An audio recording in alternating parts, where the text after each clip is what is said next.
It's worth remembering how much Saad Hariri liked, and quite probably still does like, Saudi Arabia. Hariri has not returned to Lebanon since he declared his shock resignation. Reuters When I heard that President Macron was ready to whisk Lebanon's kidnapped prime minister to Paris with his family, victims of the gentlest hostage-taking in the history of Saudi Arabia, I couldn't but recall what Saad Hariri said to me a few years after he first became Lebanon's premier in 2009.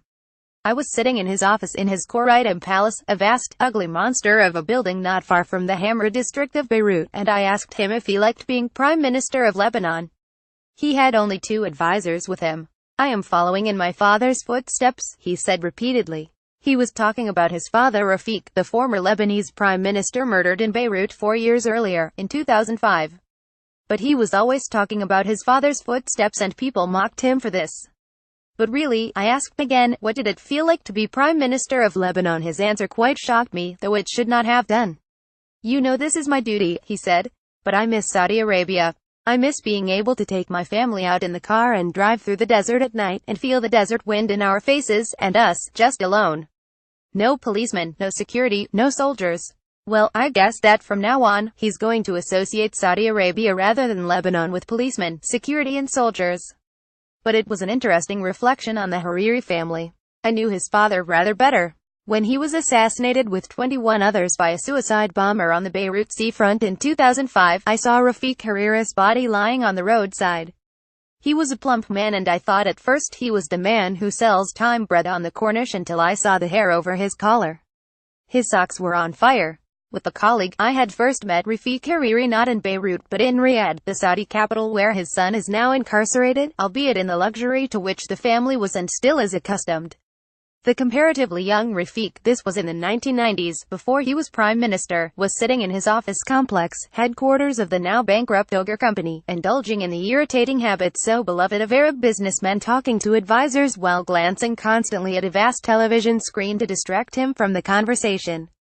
Hariri had great ideas for Lebanon. He obviously wanted to rebuild the country after the civil war. "So why live in Saudi Arabia?" we asked. "Why not?" he asked. "This is a good country to live in. This is a great country, just providing you don't get involved with politics." But that was the problem. Rafik Hariri was always hobbled by Hezbollah's growing political ambitions. He once expressed his fury to me after Hezbollah's leader, Syed Hassan Nasrallah, decided to build a tomb for his martyrs opposite the entrance to the spanking new glass and steel airport which Hariri had built to the south of Beirut.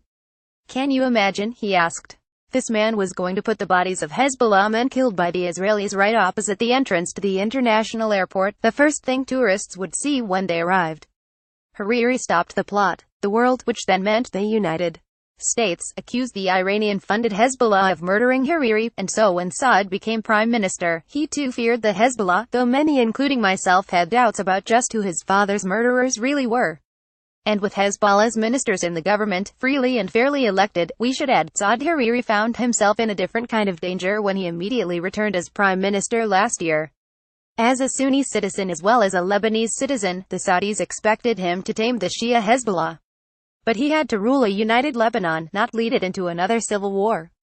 So when 32-year-old Crown Prince Mohammed bin Salman of Saudi Arabia tried to destroy the power of Shia Islam, Lebanon and Hariri were bound to be targets of this dangerous young man's fury. The prince had tried to destroy Bashar al-Assad's Shia regime. He failed. He launched a war against the Shias of Yemen. It turned into a disaster. He tried to economically strangle Qatar, because of its close relations with Iran, and liquidate the Al Jazeera channel, and he failed. So now he turned his massive irritation against Lebanon. It looks as if this too will be a dismal failure, thanks partly to President Macron, and not least because Hariri also happens to be a French citizen, whom Macron can therefore justifiably stand up for. Macron wants Hariri's wife and 2 children to accompany him to Paris, so there are no more hostages left behind.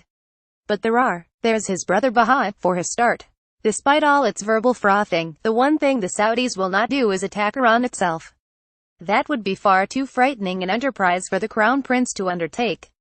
But it's worth remembering how much Saad Hariri liked, and quite probably still does like, Saudi Arabia. As his father did. Not long after Saad expressed to me his longing to drive through the Saudi desert at night, far from Beirut, he also replied to a question of mine about his political ambitions: 5 years in Lebanese politics, and then he'll be gone, he said. It was 8 years before he was forced to read his resignation speech in Riyadh, and then he almost was gone. For it now transpires that a number of EU ambassadors in Riyadh seriously feared for Saad Hariri's life after he read his infamous and scripted speech. Others fear for the future of the Saudi foreign minister and former Saudi ambassador to the U.S., Saad al-Jubair, who must surely have tried to advise the crown prince not to coerce Hariri. If he gave such advice, it clearly went unheeded. When al-Jubair later appeared on television, his eyes, in the words of a close acquaintance of the Hariri family, stood out on stocks. But Hariri himself remains dissatisfied with some of his closest advisors in his own future movement in Beirut, which is itself funded by the Saudis. No one will say just whom he suspects of preparing to stab him in the back. Some might guess Fouad Siniora, the enormously gifted economist and academic usually regarded as a loyal friend, and certainly no Dr. Faustus.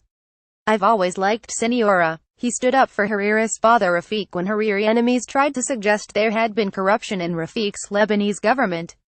But Beirut politics is even more slippery than the Saudi version, sometimes more dangerous, though that might soon change. When Saad Hariri was taken from Riyadh airport by Saudi security men that first night in Riyadh, he at first found himself only a few hundred feet from the Riyadh Ritz-Carlton hotel in which dozens of princes, rivals of the crown prince, were already detained for corruption. He must have wondered if he was about to join them. Then, indeed, the freedom of the Saudi desert wind might not have seemed quite so attractive. More about Lebanon. Saad Hariri. Saudi Arabia reuse content. We use cookies to enhance your visit to our site and to bring you advertisements that might interest you. Read our privacy and cookie policies to find out more.